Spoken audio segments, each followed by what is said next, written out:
Okay, Assalamualaikum warahmatullahi wabarakatuh. InsyaAllah sebelum kita terus kepada kerajaan Khulafa' Ar-Rasyidin, kita lihat dulu era pemerintahan kerajaan Islam. Okey. Kalau kita tengok, era pemerintahan kerajaan Islam ini bermula daripada zaman Rasulullah ya. Okey, kita tengok zaman Rasulullah. Ini adalah yang pertama. Siapa ketuanya? Ketuanya ialah Rasulullah sallallahu alaihi wasallam sendiri. Pusat pemerintahan, PP ni pusat pemerintahan kat mana? Madinah. Madinah adalah negara pertama yang terbentuknya kerajaan Islam. Okey, seterusnya kita terus lagi, kita pergi yang kedua. Inilah Khulafa' Ar-Rasyidin. Pusat pemerintahannya juga di Madinah dan ada 4 orang khalifah. Iaitu siapa? Abu Bakar As-Siddiq, Umar Al-Khattab, Uthman bin Affan, Ali bin Abi Thalib. Okey, seterusnya kita pergi lagi selepas Khulafa' Ar-Rasyidin. Yang ketiga ialah kerajaan Uthmaniyah. Okey, kita akan belajar semua ni ya, dalam silibus-silibus yang ada dalam KSSM ni. Okey, kerajaan Uthmaniyah, dia punya pusat pemerintahan dia berada di Istanbul. Berada di Istanbul. Istanbul ni kat mana? Kat Turki kan. Siapa dia punya pemerintah? Uthman Ertugrul, Orhan, Muhammad Al-Fatih. Yang ni glamour kan.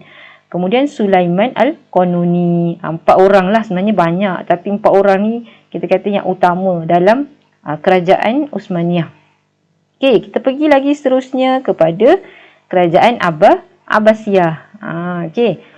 Kerajaan Abbasiyah ni berpusat di Baghdad.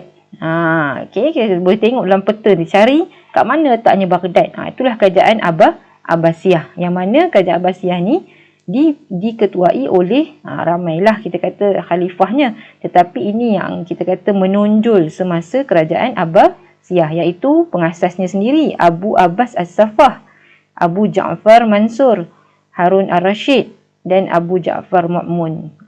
Okey.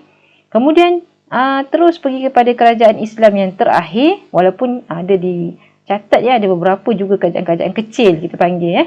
Okey, tetapi kita tengok kerajaan yang terakhir ni, kerajaan Islam yang terakhir, iaitu kerajaan Umayyah. Okey. Kan Umayyah ni berpusat di Damsyik. Damsyik ni kat mana? Kat Syria kan, boleh cari. Okey. Pemimpinnya ialah Muawiyah bin Abi Sufyan. Okey. Abdul Malik Marwan, Walid bin Abdul Malik dan akhir sekali Umar bin Abdul Aziz. Okey, setelah tamatnya kerajaan Umayyah, kita kata tamatlah sistem pemerintahan Islam, dan selepas itu kita kata negara-negara yang ada ni dia mempunyai sistem yang bercampur-campur dah ya. Seperti kita negara Malaysia ni, kita ada sistem gunakan sistem demokrasi dan lain-lain. Okey. Jadi itu saja. Kita akan teruskan dalam dengan tajuk kepimpinan atau kita kata kerajaan Khulafa' Ar-Rasyidin. Baik, Assalamualaikum warahmatullahi wabarakatuh. InsyaAllah kita akan belajar tentang tajuk kerajaan Khulafa' Ar-Rasyidin daripada pelajaran sirah tingkatan 4, pelajaran 18, muka surat 154 hingga 162. Okey, jom kita kenal dengan siapakah dia Khulafa' Ar-Rasyidin. Baik, kita teruskan dengan siapakah Khulafa' Ar-Rasyidin. Okey, baik, Khulafa' Ar-Rasyidin ni dia ada 4 orang. Iaitu kita kenal, yang pertama ialah Abu Bakar As-Siddiq. Okey, iaitu ABS. Okey, saya pendekkan. Okey, kedua iaitu Saidina Umar Al-Khattab, iaitu UK. Okey, bukan United Kingdom ya. Okey, jadi Umar Al-Khattab. Okey, yang ketiga ialah Saidina Uthman bin Affan. Itu khalifah yang ketiga, iaitu UA. Bukan UAE ya, UA, Uthman bin Affan. Okey, dan yang terakhir, khalifah yang terakhir sekali ialah Saidina Ali bin Abi Thalib, iaitu AAT. Okey, tengok betul-betul ya.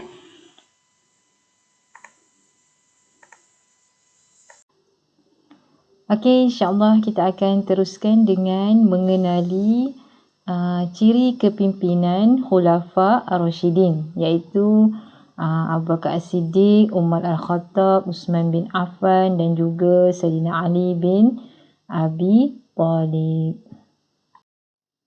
Okey, yang pertama ialah Sayyidina Abu Bakar As-Siddiq, iaitu seperti yang sebut tadi ialah ABS. Okey.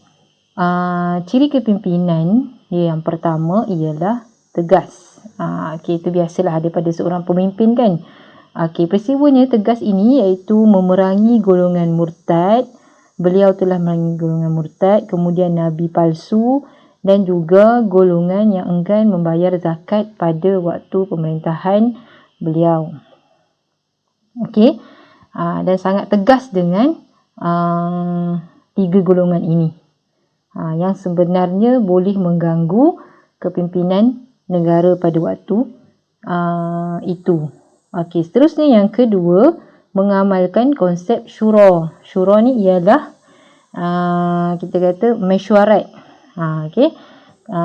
Mengambil kira pandangan sahabat dalam menentukan strategi peperangan. Itu adalah satu ciri kepimpinan yang memang kena ada pada pemimpin, iaitu berbincang dan membuat keputusan bersama untuk strategi yang terbaik dalam kepimpinan.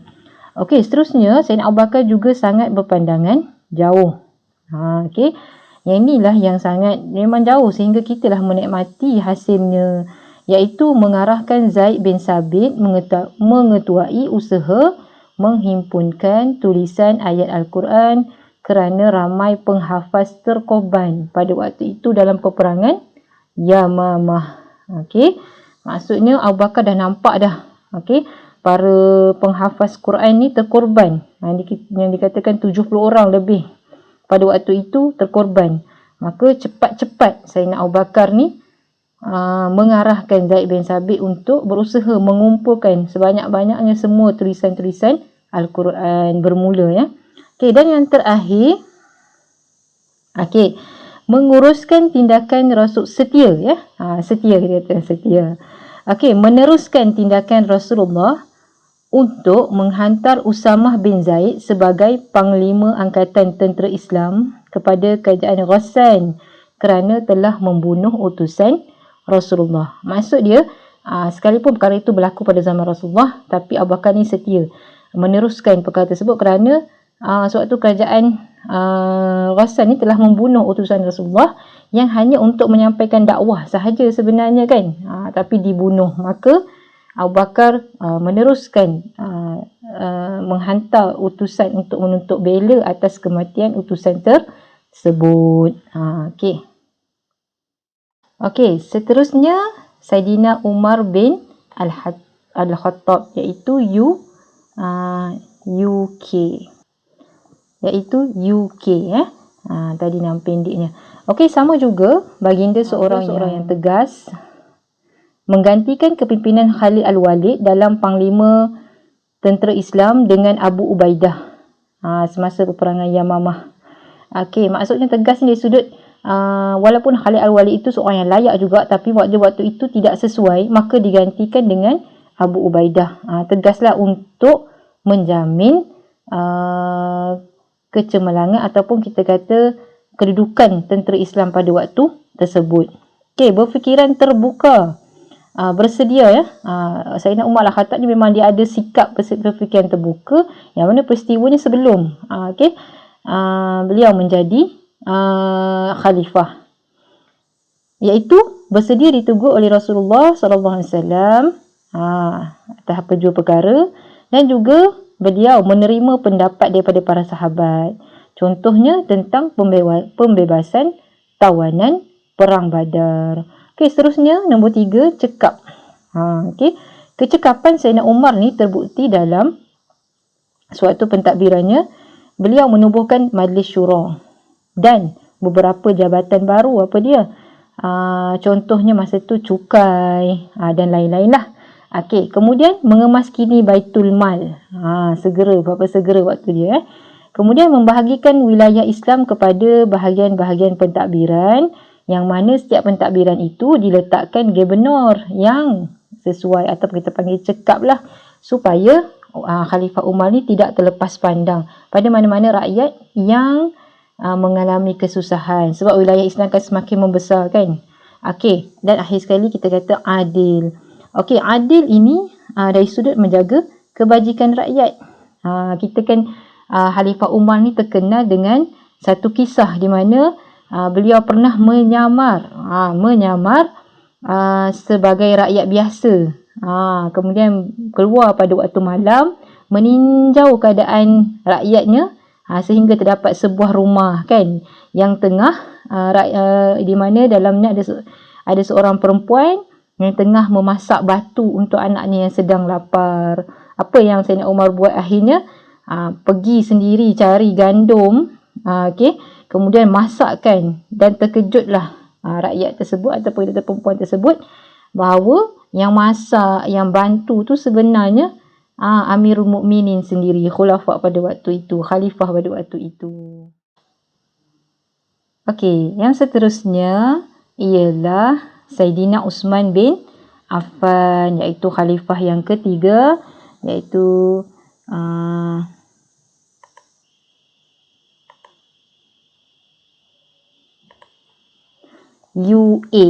Uthman bin Affan. Okey, ciri kepimpinan dia yang pertama ialah berpandangan jauh. Samalah macam kita kata Abu Bakar As-Siddiq tadi ya. Sama juga peristiwanya, iaitu tapi lebih advance, iaitu dia menubuhkan jawatan kuasa pembukuan Al-Quran yang diketuai oleh Zaid bin Thabit demi memelihara kesucian Al-Quran yang kita sebut Resam Osmani tu kan. Yang kita ada sekarang ni. Okey. Jadi jauhnya pandangan dia sehingga kita kan dapat menikmati dia punya kebaikannya. Okey, yang kedua, berfikiran terbuka macam Sayyidina Umar tadi.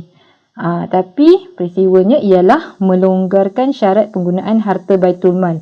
Kerana pada zaman pemerintahan Uthman ni, Sayyidina Uthman UA ni, keadaan politik pada waktu itu agak kita kata gemilang, tenang, maksudnya kurang pemberontakan dan sebagainya. Jadi harta Baitul Mal ni digunakan untuk kebajikan rakyat. Okey, yang seterusnya beliau juga membenarkan sahabat keluar daripada kota Madinah pada waktu itu untuk menyebarkan dakwah Islam. Okey, seterusnya yang ketiga, prihatin. Kita prihatin ni ambil beratlah tentang sesuatu. Okey, Uthman bin Affan ni dia sangat terkenal dengan sikap dermawan, sangat prihatin dan sangat dermawan. Jadi apa yang dia buat? Menyumbangkan harta kekayaannya untuk mempertahankan negara. Hampir keseluruhan hartanya diguna untuk negara Islam. Dan beliau juga membesarkan Masjid Nabawi untuk keperluan dan kesesiaan umat Islam. Sangat-sangat prihatin untuk itu. Okey, akhir sekali yang keempat, ciri kepimpinan yang keempat, beliau ni sangat inovatif, kreatif inovatif, iaitu menubuhkan angkatan tentera laut Islam sehingga berjaya meluaskan empayar Islam khususnya di Syam dan Mesir. Kita kena hargai jasa Saidina Uthman ni, yang TLDM tu adalah hasil daripada jasa Saidina Uthman menubuhkan, sebab beliau nampak ada potensi untuk menyebarkan dakwah melalui jalan laut pula kan. Jadi beliau menubuhkan angkatan tentera laut. Angkatan tentera ni dah sedia ada pada zaman Umar kan, tapi ditubuhkan angkatan tentera laut pula. Begitu inovatifnya Sayyidina Uthman bin Affan. Baitul Mal ni digunakan untuk kebajikan rakyat. Juga beliau yang ketiga, prihatin. Kita prihatin ni ambil beratlah tentang sesuatu. Okey, Uthman bin Affan ni dia sangat terkenal dengan sikap dermawan, sangat prihatin dan sangat dermawan. Jadi apa yang dia buat?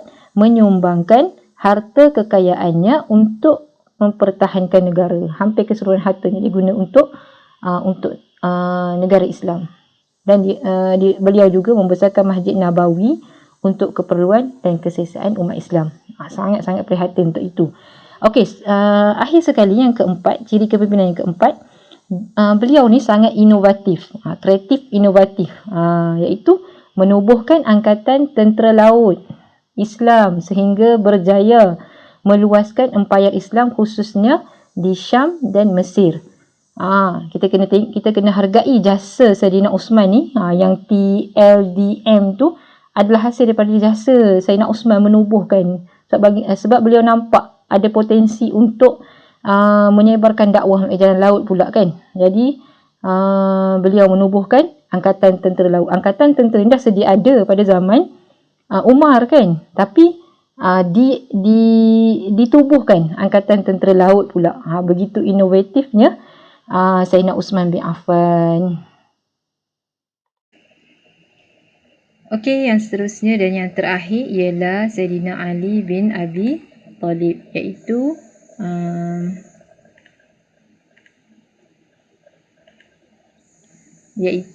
AAT Ali bin Abi Talib.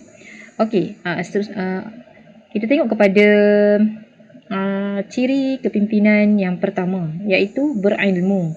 Ilmu ni kena adalah bagi setiap pimpin, tapi Saidina Ali ni memang memiliki ketinggian ilmu dalam pelbagai bidang sehingga dilantik sebagai hakim di mana? Yaman.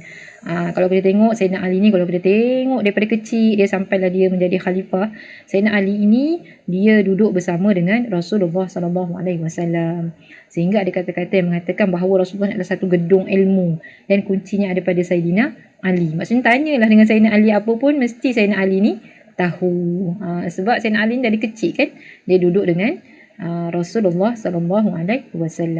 Okey, sifat yang kedua ialah tegas. Tegas pada waktu itu dia memecat beberapa gubernur yang dilantik oleh Khalifah Uthman, seperti siapa? Muawiyah, untuk meredakan kemarahan puak pemberontak pada waktu itu. Tegasnya dia maksudnya berani memecat beberapa orang yang pernah memimpin pada zaman Khalifah Uthman. Untuk apa? Untuk melihat kepada keutamaan pada waktu itu. Dan seterusnya yang ketiga, berani. Memanglah Saidina Ali ni sangat berani. Kalau kita tengok sepanjang dia hidup, beliau menyertai hampir ke semua peperangan seperti Badar, Khaybar, dan berada di barisan hadapan. Okey, seterusnya sanggup menerima jawatan khalifah ni pun dah menjadi bukti beliau seorang yang sangat berani, kerana tahu dah masa tu kepimpinan berada dalam keadaan kucar kacir, tapi kerana Islam, nak memastikan Islam berada di atas, maka beliau sanggup menerima jawatan ini. Kerana untuk menegakkan agama Islam, untuk memastikan kerajaan Islam sentiasa berada memerintah dunia. Okey, dan akhir sekali yang keempat, pandangan jauh. Kalau tadi pandangan jauh bagi khalifah yang sebelum ini adalah berkaitan dengan Al-Quran, tapi berbeza dengan Saidina Ali bin Abi Talib.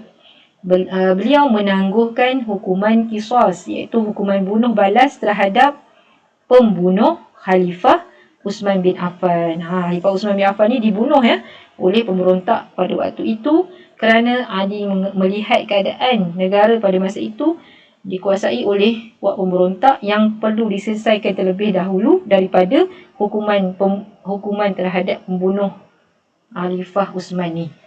Okey, pada waktu itu. Okey, sekian saja tajuk pada kali ini. Semoga apa yang disampaikan tadi bermanfaat untuk kamu semua. Ambillah 4 orang Khulafaur Rasyidin ini sebagai idola dalam hidup kita seharian, untuk kita cemerlang dalam memimpin diri kita sendiri terutamanya. Itu saja. Assalamualaikum warahmatullahi wabarakatuh.